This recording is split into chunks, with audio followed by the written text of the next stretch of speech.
Your life as the owner of a fake prop firm. You're sitting in a glass-walled conference room you rented for 3 hours through a co-working app in downtown Dubai. The room costs $180 for the half day.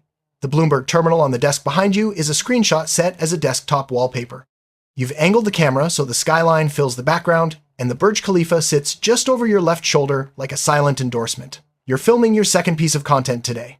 You say the word capital 4 times in 1 minute. You say the phrase, "the banks don't want retail traders to have access to this," about something that every single prop firm on the internet is already selling. You end with, "Drop your email below, and I'll send you our free evaluation blueprint." The blueprint is not free. There is a $197 upsell on the thank you page, but we'll get to that. It wasn't supposed to go like this. 2 years ago, you were a 29-year-old with a finance degree, a decent job at a mid-sized brokerage, and a genuine frustration with how inaccessible trading capital was for ordinary people. You weren't cynical. Not yet. You'd watched the prop firm model emerge, and you thought, genuinely thought, that there was something real here. The idea was clean. Traders who could prove their skill through a funded evaluation would get access to real capital and split the profits. No need for $50,000 in personal savings. Just talent and discipline. You thought the industry needed someone doing it properly. You thought that person could be you. You were not entirely wrong about the industry. You were almost entirely wrong about yourself. You registered the LLC in Delaware on a Tuesday afternoon. You spent 3 weeks on the brand. The name was sharp. The logo was clean.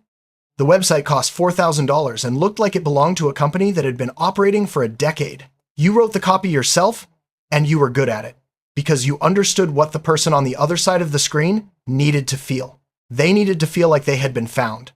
Like someone had finally built the thing that was going to close the gap between where they were and where they believed they were supposed to be. You launched with a $99 evaluation, passed 2 phases, hit a 10% profit target, stay within the drawdown rules, and we fund you up to $200,000 in simulated capital. Profit split of 80, 20 inches your favor. You said simulated capital in the terms and conditions. In paragraph 11, in a font that was technically readable, you did not say it in the sales copy. The first month, 340 people bought evaluations, $33,660. You sat with that number for a long time, not because it was large, because of how easy it had been.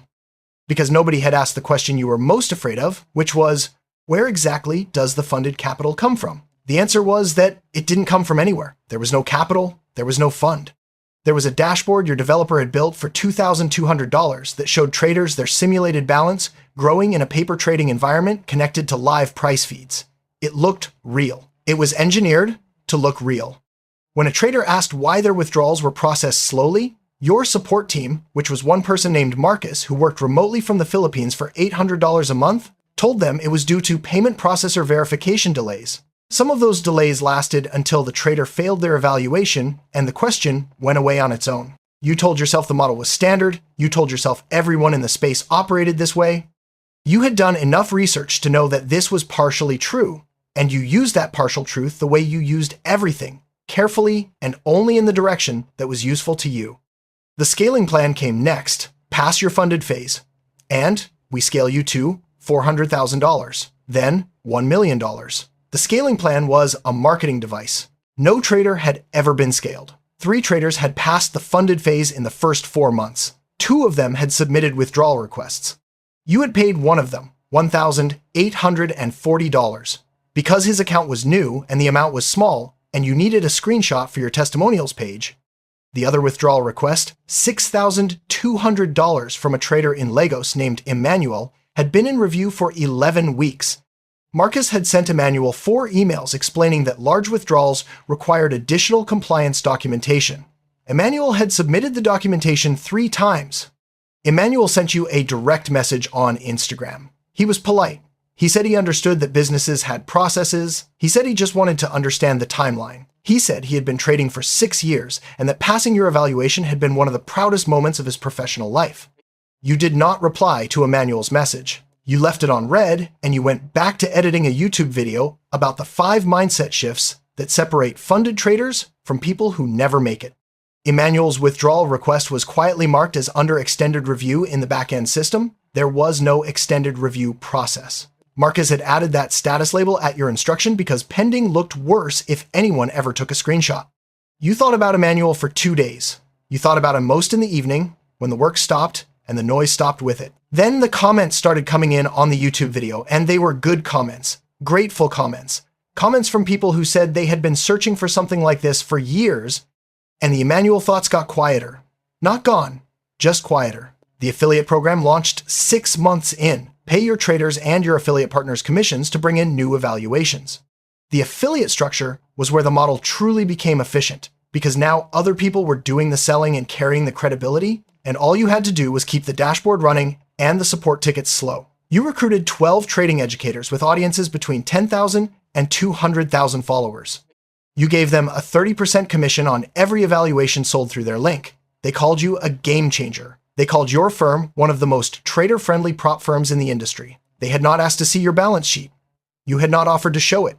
One of those affiliates, a 2-4-year-old from Manchester named Ryan, who had 80,000 YouTube subscribers and a genuine gift for explaining risk management, messaged you one evening to say he was getting questions from his audience about withdrawal timelines. He said he'd been telling them the firm was solid, but he wanted to check in directly. He said he'd personally vouched for you to his community. You told Ryan that withdrawals were backed up due to a banking partner transition and would be cleared within 14 business days. You told him his community was in good hands. You told him you appreciated his diligence. The banking partner transition did not exist. Ryan posted a reassurance video to his audience the following week. It got 40,000 views. Evaluation sales spiked. You sent Ryan a Slack message that said, "Great content, man. Seriously." He replied with a thumbs up. You have not thought about what Ryan is going to say when this ends. You have found it is better not to think too far ahead. The future is a room you keep the door closed on. The conference was in London. You were a panelist. Your name on the program said founder and CEO, and the word founder sat in your chest with a weight you couldn't quite locate as either pride or something else. A man in the audience, maybe 50, asked you what separated a legitimate prop firm from the ones that were taking advantage of traders. He asked it without hostility. He had a notepad. He was writing things down. You said the word transparency 6 times in your answer. You talked about your compliance framework. You talked about your trader-first philosophy. You talked about how the industry needed more firms willing to put their money where their mouth was. The man nodded and wrote something in his notepad, and you kept talking, and the part of you that is still honest enough to register things like this noticed that you had just answered a question about integrity with the most polished performance of your career, and that the performance had felt completely natural, and that this was the most frightening development so far. The Trustpilot reviews started at around the 8-month mark, not the angry ones.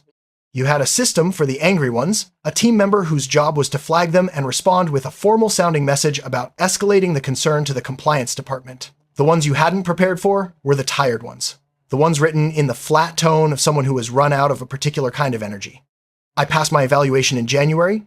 It is now August. I have submitted 7 withdrawal requests. I have been given 11 different explanations. I don't think this firm is going to pay me. I don't think they ever intended to. I'm not angry anymore. I'm just tired. If you're reading this and thinking about signing up, please don't. Not because they'll take your $99, because they'll take something harder to get back than $99.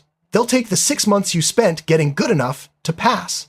You read that review on a Wednesday morning while drinking coffee. You read it 3 times. You screenshotted it and then deleted the screenshot. You thought about the phrase something harder to get back than $99 for the rest of the day. You thought about the 6 months. You thought about what it costs a person, not in money, to finally become good enough at something and then discover that the door they were trying to open was painted on a wall. Emmanuel is still waiting. His withdrawal has been in extended review for 19 weeks now. You have not replied to his last 4 messages. You tell yourself this is because you don't know what to say. This is partially true. The fuller truth is that you know exactly what you would have to say if you were going to say something real.